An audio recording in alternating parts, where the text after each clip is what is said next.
And welcome back to another exciting tutorial. Today we're going to be going further with our Blade Runner scene. We're going to be working on the material that we're going to put on all of these super cool buildings, plus kind of refining our particle system a bit. And who knows, we might even get to some other cool things. Let's find out right now.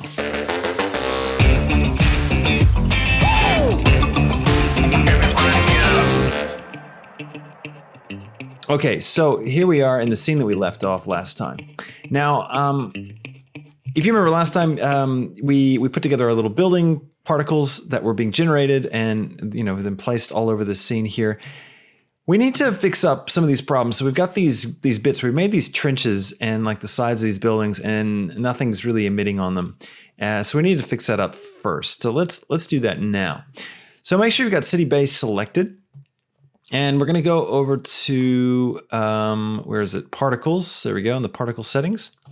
And we just need to change a few little settings to get this to work. So first up, we need to turn off use modifier stack. So this is if we've got a bunch of modifiers, on our mesh that we're emitting from, and we want it to take all that into account, like a subsurface modifier or, any of those others that we could play with. But we don't want to do that in this case because right now the only modifier we have is the particle modifier. And for some reason, there's a bit of a, I don't know, watch, when I turn it off, boom, we get particles on everything. So don't ask me to explain why, because I have no idea. But I've just noticed that that's what makes that work when I want it to. All right, next thing, let's play around with let's go down to the scale. I want to change the scale of some of these particles. So underneath render, we've got our scale set to 0.48 and scale randomness to 0. If you increase this, it's going to start making some of the building squares tiny and some 0.48. So it's a variation between those two. So it just helps break up the sameness and the repetition a little bit. So we've got even more variation. Now there's two ways we could go with this. We could increase our particle count to fill in these gaps. We could increase the scale.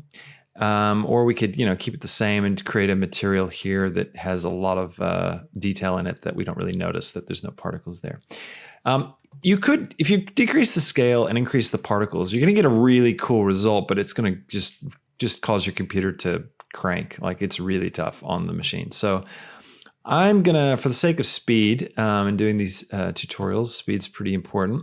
I'm going to increase my scale and not add any more particles to this, but I'll keep a few gaps. I don't have to fill everything. I'll do something maybe a bit like that. So we've got some gaps, and yeah, I think that'll be good. By the way, I haven't fixed my mouse yet.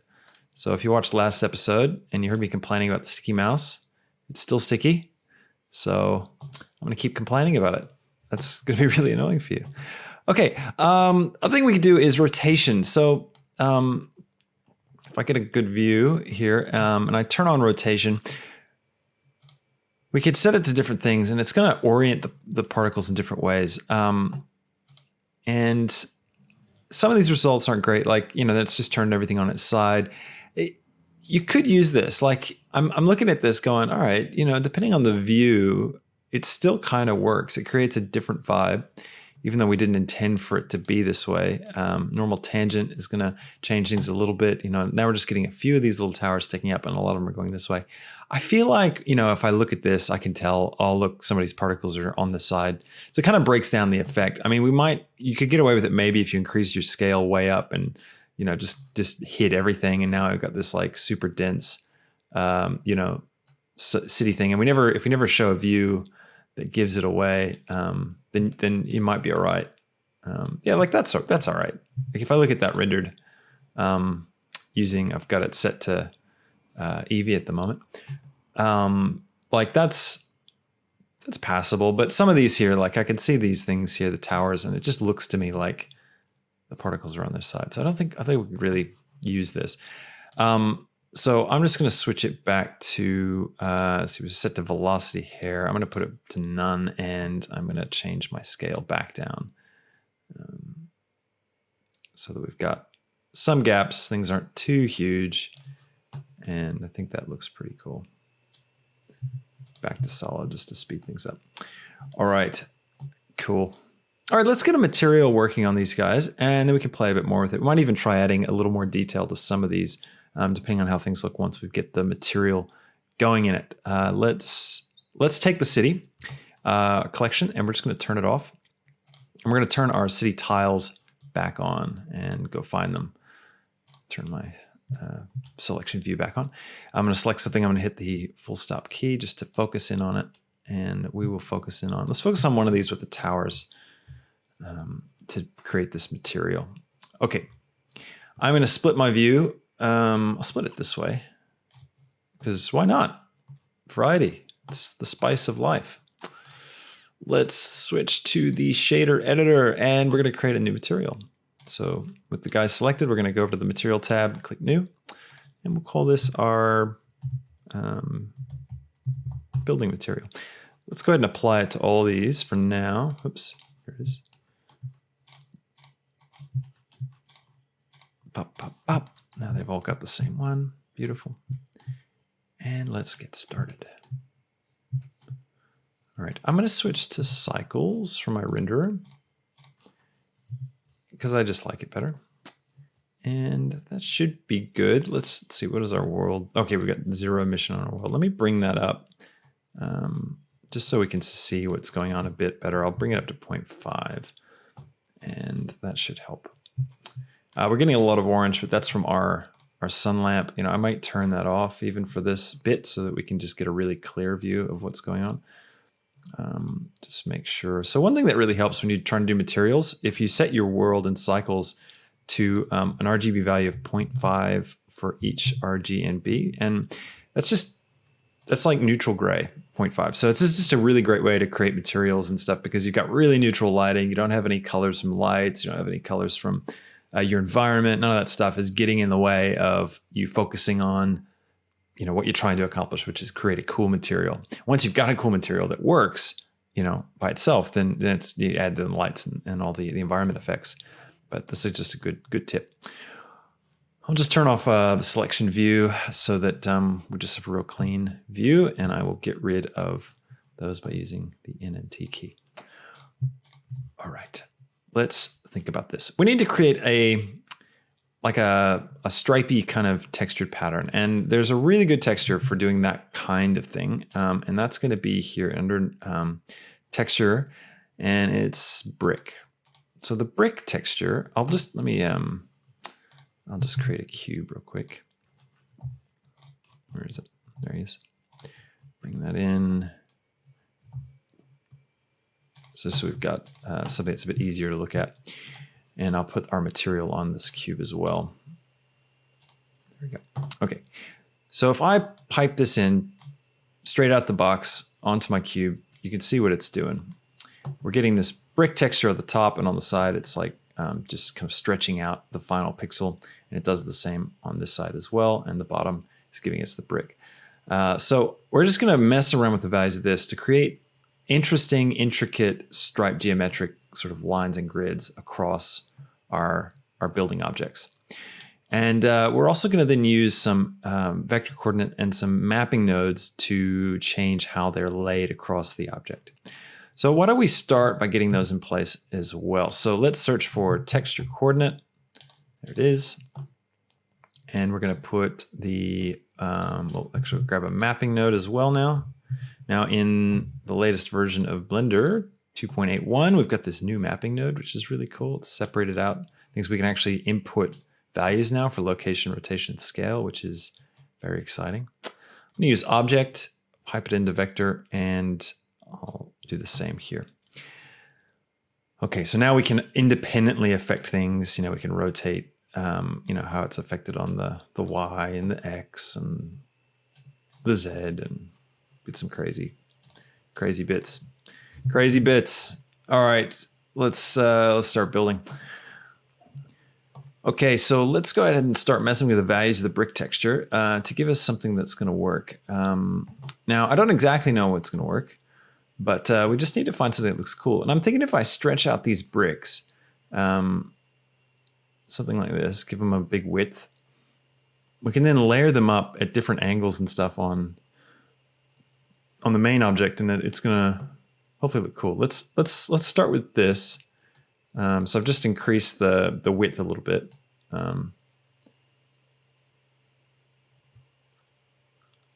Not too much. I want to still have some of that variation in there. Okay, so now let's change the mapping values. So first thing I want to do is change. Actually, I might keep this layer as is, because that's going to create a lot of cool variation. And what I'm going to do is I'm going to take this brick texture and the mapping node, and I'm going to select both of them, and then I'm going to Shift D and bring them up. And I'm going to grab my material, my principal BSDF, drag them out, give myself a bit more room, and add in a mix RGB. So we'll put color into that one and color into this one. And there we go. And I'm going to change the mix mode to multiply, I think. And I'll change the factor all the way up to 1. And then I'm going to change, I'll pop object into here. And then I'm going to rotate this one. I'm going to rotate on the X. Let's try X first. 9. Yeah, cool. So X gives us the cross sections. And I'm going to change the scale a bit. I feel like it's a little too dense, maybe. If I look at it from a distance, it kind of loses. Just get on the Z on the scale. All right. So if we go way up, that's going to... All right, that's what I was looking for. Okay, so we've got the grid lights and stuff. Let's amp this up a bit, make it a bit more futuristic. So I'm gonna mess with, let's see, what's the first one doing for us again? First one's the horizontal. All right, doesn't really matter. But what we need to do is crank the values down, because right now it looks like, you know, a picnic rug. Like, that's not what we want. This is not like sci-fi picnic time. All right, just laying it out there. What we need to do is really increase the density of this, I think. So let's mess around with these guys. That's cool. Negative. We could go really dense with it, and then see what we can get from that. Let's see, keep going.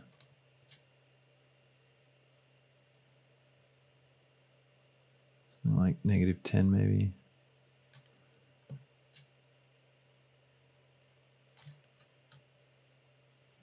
That's pretty cool. All right, now let's put that to work. Let's pipe this into a color ramp.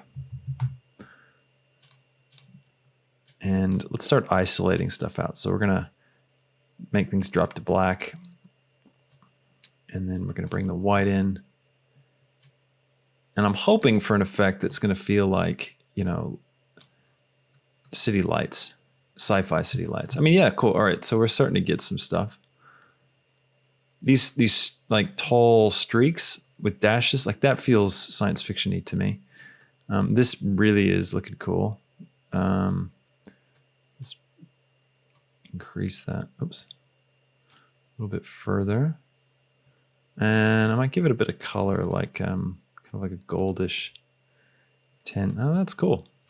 Now what we could do is we could pipe that into the emission.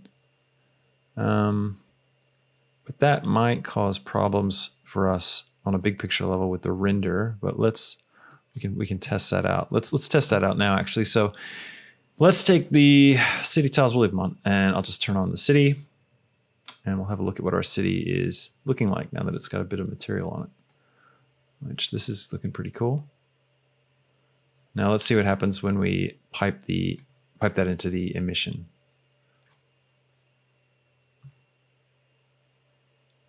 Yeah, see, it's just going to get too noisy if we're using it in our emitter, and it's uniform, like all the way out to the distance and stuff. Just kind of, I don't know, doesn't really work.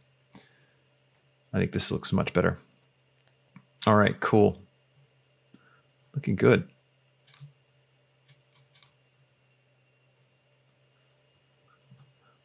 Okay, I think it's time we set up a camera view just to kind of help us with our framing and thinking about what the shot's going to actually have in it in terms of motion and what's going to appear in the shot. And then from there, we can begin to really refine things because we'll know what we're seeing and what angle we're seeing. Because remember, it doesn't have to be perfect from every angle. We're not making a video game where we're going to throw someone in and they can move wherever they want. We're going to show them exactly what we want them to see. So that means we can cheat a whole lot. Okay, so let me get my camera. I've got one in here from before where I was setting up the hold frame for YouTube. But let me just reset these values a bit. Let me go, middle mouse button. I don't recommend using a busted mouse. That's tip number 1 for today. Let me zero out my angle. That's better. All right, cool. I'm going to drag this down. And let's go ahead and pick a cool frame. Let's look at the whole thing. Let's see where we might. Okay, so we could possibly get a nice shot down through one of these trenches. Like if we're low enough here, we don't really see that we've got this sort of the limits of our world, but it goes off really far into the distance. That's kind of nice. Let's have a look at it from the other angle. I should probably get out of cycles for this. There we go. That's much easier to see what's going on. All right, that's a nice view here. We might want to do something like this. Although we don't want to go straight down that trench. It's a little too... And this tower thing is giving us a nice kind of interesting bit of interest. Now, what was looking cool before was to give the camera a bit of tilt like this. It's kind of nice. And I want to go ahead and animate a bit of a move on this. Also, by the way, I think I've changed my focal length. Yeah, so I changed it previously to 17 millimeters. The wider we go, the more epic it's going to look. So we might want to actually try 14. It's pretty cool. Just makes the scene look huge. All right, let's go to the first frame of our scene, and let's set a keyframe for our cameras, location and rotation. And let's go to the end, so 250, and we lose everything, which is kind of funny. So that just means our particles need to be set to stay on screen longer. So let's go to our particle system, and yep, lifetime ends at frame 50. So let's change that to frame 250, and now our particles will stick around. So let's select our camera again and go all the way to the end. And I want to kind of be flying over the city, maybe even getting, I don't know, we might start low and go up. Let's see. Let's go in like this. Maybe off to the side a bit. And let's see what that's going to look like. Switch back to solid. We could even go to Eevee. See how well Eevee performs. Yeah, that's not bad. Oh, by the way, I just realized too, I had some settings set with Eevee that we've been looking at with this preview, and I never told you about it because I did it off camera at the end of the last tutorial. I just have a few things set, which is going to give a nice look to everything. So under Eevee, I just turned on bloom. I've turned on ambient occlusion, and screen space reflections I've got turned on, and that's it. That's all I had. There we go. How cool is that? All right, I definitely want to be rotating a little bit on the Y with my camera. So let's take the camera again, and where is it? Y-axis. Let's go to the end, and we'll rotate just to the opposite angle. Hit I to set a keyframe. And let's jump back, and now let's watch it. Yeah, cool. So we've got this nice kind of spin. I'm thinking as well what we should do is we should have like some kind of flying car, kind of zoom through the scene, because it's Blade Runner, and that's what we do, right? Flying cars. Oh man, I almost want to see this scene like in the rain, you know, like seeing Eevee kind of slowly resolving, you get this little static that reminds me of rain. Like if we this like stormy scene, man, that'd be cool. All right, so let's just rough out the car animation. I'm literally just coming up with this right now, by the way. Like this wasn't this wasn't in the plan. So if I'm shooting myself in the foot and turning this into like a 20-part tutorial now, it's my own fault. This is our car. Looks great, doesn't it? I'm going to give it a material so that I can actually see it. And let's I'll scale it on the X and then on the Z. Here we go, flying car. Okay, let me think about where I want it to enter the frame. We'll start it behind the camera. So at frame 1, play, we're flying. Ooh, yeah, right about here. So frame 75, let's say. We want this thing to be flying in, maybe like that. So I'll just set that keyframe, I, and then I again. And then what I can do is I can move back a little bit and then grab it on the X and just move it, just drag it here. And I don't want it to fly that close to the camera. So we're just gonna do a keyframe there. Yeah, that's gonna be nice. And then maybe by here we go. Whoops. That's a little too far. Swing it over, down, because I want it to go down into the trench. It's also giant, I think. So we need to like drop the scale down. Heaps. All right. Scale. So set keyframes for there and there. Ooh. You like my sound effects, by the way? That's really, really important part of doing computer animation. It's all about the sound effects. I'm going to insert a single keyframe for that X rotation. We should see it land, like we should pull around. This is getting crazy. We should pull around and like have it land on a landing pad. We could do 2 shots. Someone stop me. Okay. He's going a little too fast. I feel like it'd be cooler if it was a little slower. So cool thing about keyframes, if you box select all of them and hit S to scale, you can just drag them out like that. And they all automatically scale appropriately. So what if we come to this point? We're going to need more frames, guys. Here we go, 500. And gals. I was born in America, so over there, if you're not from there, everything is, hey, guys. And then I came to Australia. Now everything is mate. So it's, hey, mate.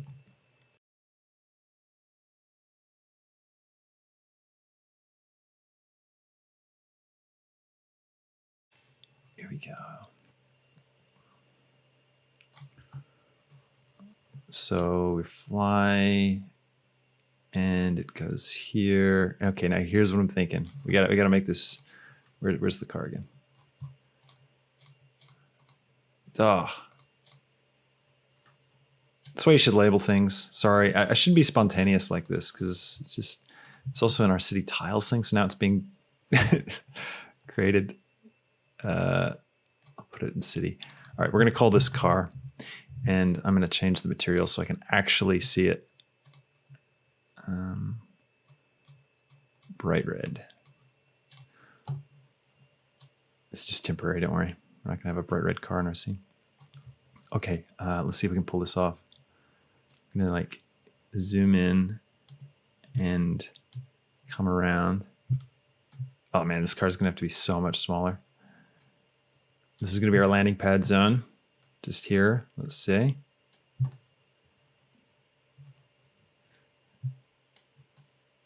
Actually, we want some depth in that shot, This is probably not going to work. Like it's going to break when we set these keyframes for the camera.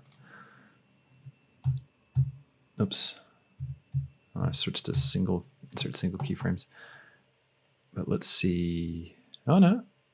No, we didn't go through. I thought we'd intersect the geometry, but we didn't. That's really cool. I might grab this one and move it up a bit. There we go. And then what we'll do is 500. We're just going to rotate around this point like this. And maybe come down a bit.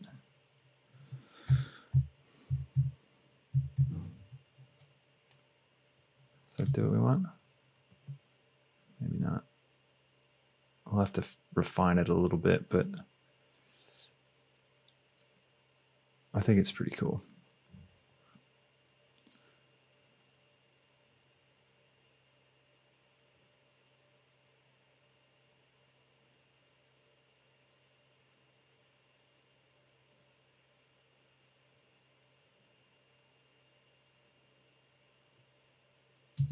All right, so we want the car. Where are you, car? There you are, car. I like this moment where it goes in. We might want multiple cars because we can wait on that. I want to get him to just clear out. Maybe even disappear inside the geometry. It's feeling pretty cool. Except he did totally just disappear through the back of the set, which is not cool. So let's bring him back a bit. Or I might just delete that keyframe and see what happens. Oh no, we really need that one because that's the one that brings him down. All right, let's bring him back a bit. Just a touch. And then I might bring this keyframe up. Yeah, cool. Then he kind of curves off. Could also go off one of the sides, but all right, that's nice. I think that'll be cool. We can really work with it.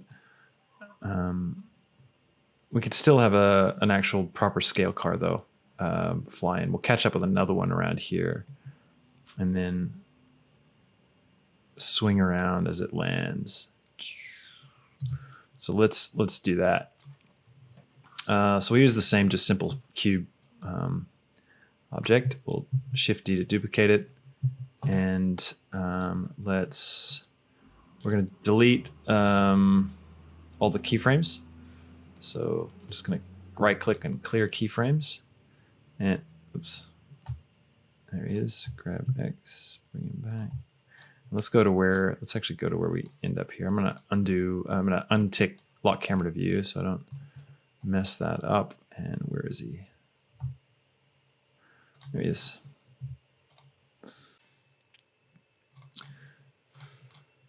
Okay, let's get him in place.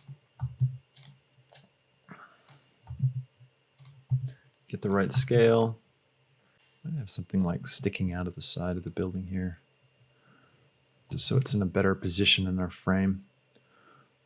So let's, I'm just going to create another, actually, I'm going to snap my cursor to selected. And then I'm going to create a new cube, scale it down. And this is going to be our platform. I'm going to name it for landing. And I'll put this in city so we don't lose it. And I will give it a material as well, just so it's easy to see, because it's going to be easy to lose stuff out here. And yeah, so this is the idea with this is just have it kind of like sticking out, and we'll try and do some kind of hero building object right here as well. And let's take the car, go ahead and lock in our position and rotation. And now let's think about how we want this to happen. So I'll have it land kind of right about here. So we'll grab that keyframe, bring it over here. So right about here, I might do a bit of this. So it's like slowly landing. And then here, we're gonna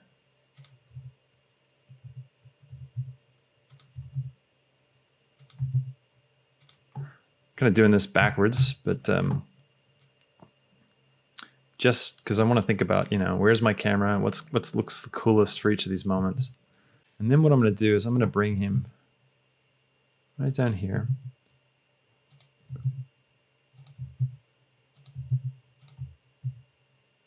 And we're going to see what this looks like.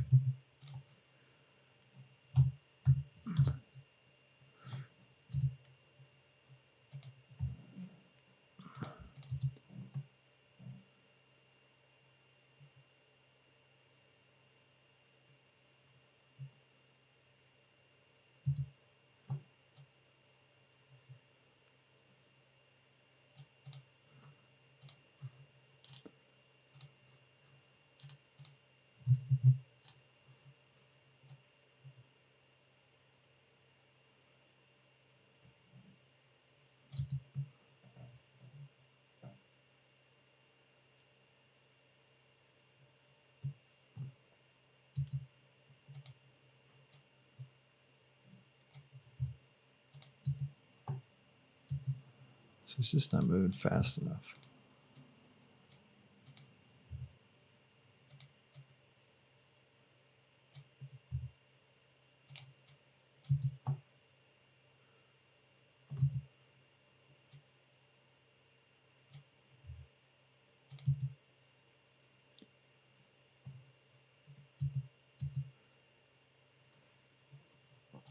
So you see how that kind of helps motivate the move.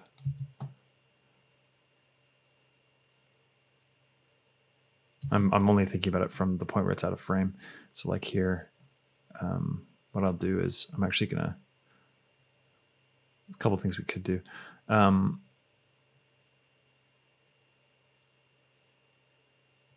Right here, what we can do is with our car, we can actually, if we turn on, so the filter, open up the filter, and let's open up the restriction toggles for viewport and render.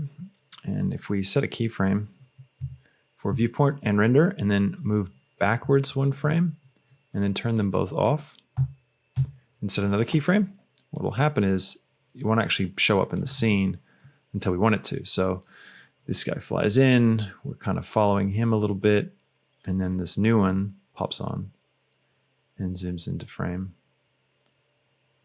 Maybe a bit too quickly, but that works pretty cool. Don't need to go that fast. Let's slow him down.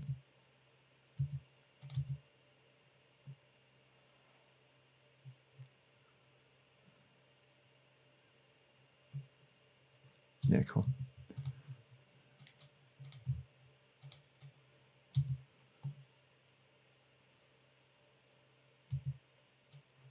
Sweet. All right. That's pretty awesome.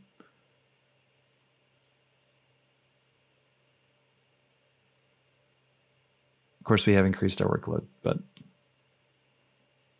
it's going to be heaps more fun this way. Okay, so the next thing I want to do is get some material going for our main city base object to kind of fill things out. So I want to use the same one, the material that we've got for our buildings. So let's go ahead and grab that. And so select city base and select the building material. It's going to throw it on, but the scale is going to be like way off because this building is huge, whereas all these are, you know, really tiny. So we need to customize it a little bit for this. So we're going to make it a new one. So we're going to click on this little new material icon, and it's going to duplicate the materials. Now you see we've got building and building 0.01. So building 0.01 we'll call city base. And yeah, all right. So first off, what we want to do is keep all this the same, and we're just going to scale the whole thing overall. So I'm going to create a new mapping node, and I will connect the object up to the vector, and then I'll connect the vector of this one to these two. So it's not doing anything right now. I'm just kind of moving it so that it's one layer up on the chain. So now we can affect all this equally. So we're going to increase the scale just a whole lot. So I'm just going to keep pumping that up higher and higher and higher. And I might bring Bring that one up. Yeah, there we go. That's cool. Check that out. Oh, this is really working out.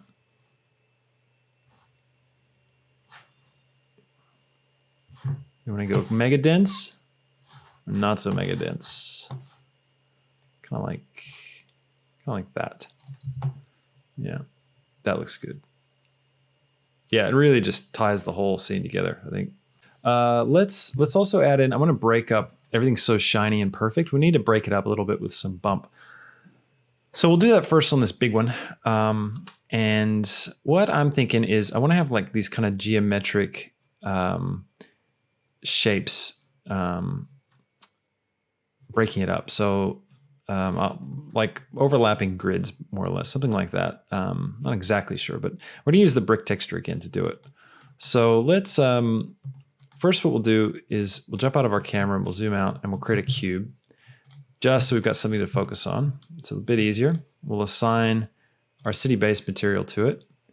And let's go here and create a new brick texture. And we're going to pipe the color into the base color. And I want to make the height and width of these equal, so it's like they're squares. So we'll just go 0.5. I'll leave everything else the same. I'm going to get rid of the mortar on this one. And, or we could make it really big and make it super smooth. That could be interesting. We'll try both. We could even brighten up the mortar individually so that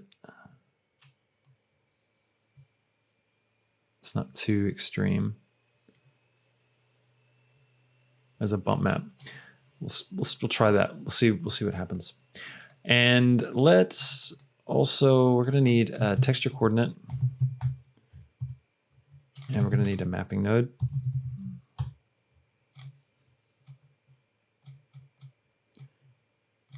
And then let's go ahead and jump into our object. I'll delete this cube, go back to my camera.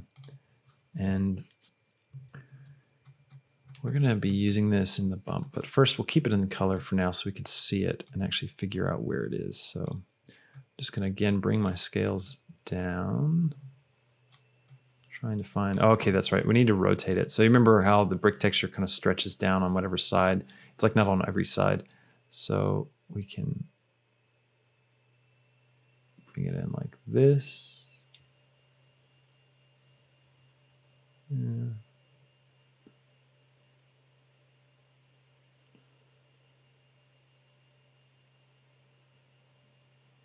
That's cool.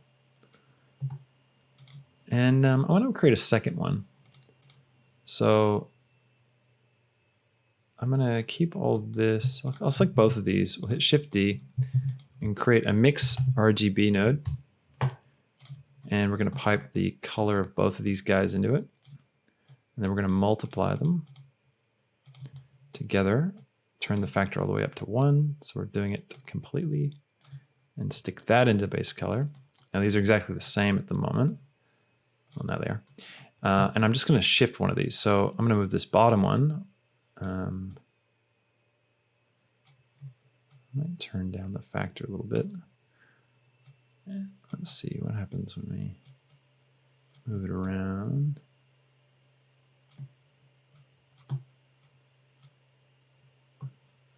It's not quite giving me the effect I'm thinking about in my head. Maybe I'll get rid of the mortar on that one. That's interesting.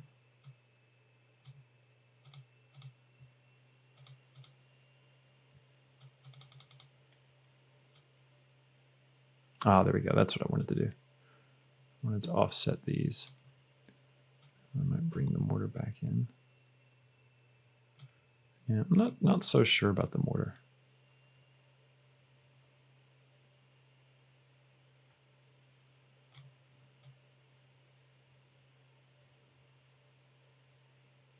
All right, let's go ahead and plug it into the bump and see what it's doing. So we need to create a bump node. There it is. I'm going to move these guys out a bit to give us some more room. We put the color into the height, and then from the normal goes into the normal. And Yeah, wow, that's a lot of bump. Let's turn it down. Turn the strength down. Oh yeah, let's get our color back in too. Oops. There we go. All right. That's interesting. It's interesting, but is it good? That's the real question. Look, I don't mind it. Let me pull it back a bit. And let's see, I think we need to stretch it out or do something extreme to it. So let's go to, I'm going to affect all of them at the same time, I think. Yeah, let's create another mapping node. And just like we did before, let's put it up one on the chain. And so from here now we can affect the scale.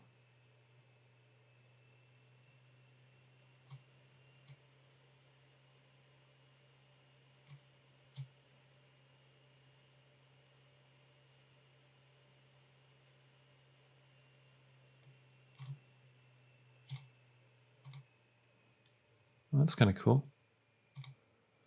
Reminds me of those walls in Half-Life 2.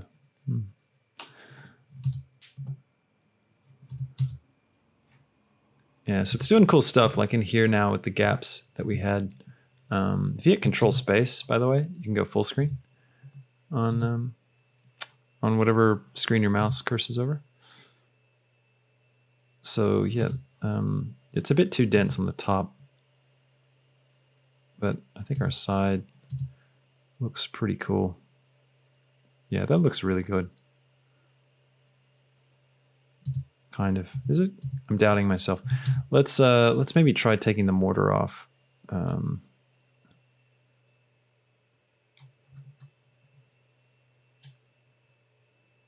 all right. So the mortar is really where the power of this effect is coming through. It's a bit nice with just one of them. All right, we might keep it at that.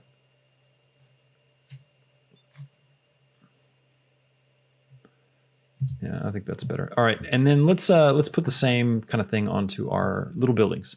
So we're just going to grab this whole system, hit B to box select, select it all, Control C or Apple C to copy, and then we'll select one of our city tile cube city block objects and paste it in. Grab it to give it a bit more room, and then we're going to stick the normal onto the normal. Now it's not going to work really well now because it's like massive scale compared to what it needs to be. So let's try bringing it all down. Make it really tiny. Okay, yep, that's the problem.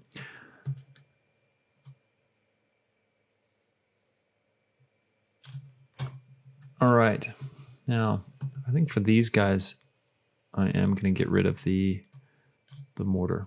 So it's more of a crosshatchy kind of thing.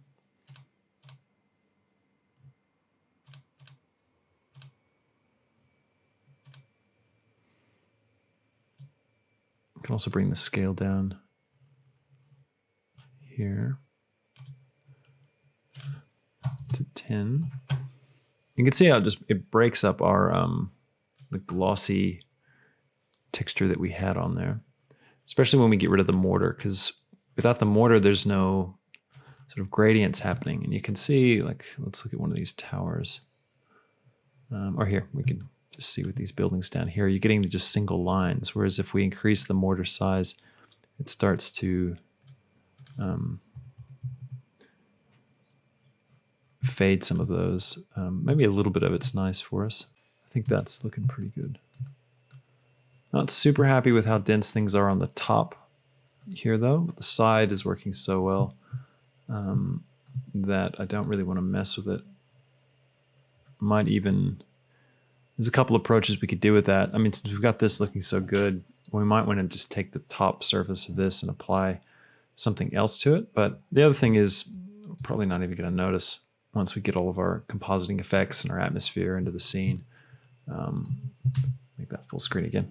I think it's probably good. So there you go. I hope this was fun and helpful and exciting tutorial. I know I'm pretty pumped for where this is going. It's taking a totally different direction. Like I wasn't expecting us to end up with this much animation and cars, platforms. I mean, there's a few extra bits here we're gonna have to build, but I think it's gonna be good. And hopefully you're really excited for it, because I know I am. Thanks again for everybody who's given me comments in the comment section below. Let me know what you're thinking of stuff. Really, really stoked that you're enjoying these. And I'm looking forward to continuing to make this series. I think this is going to turn out to be a really cool one.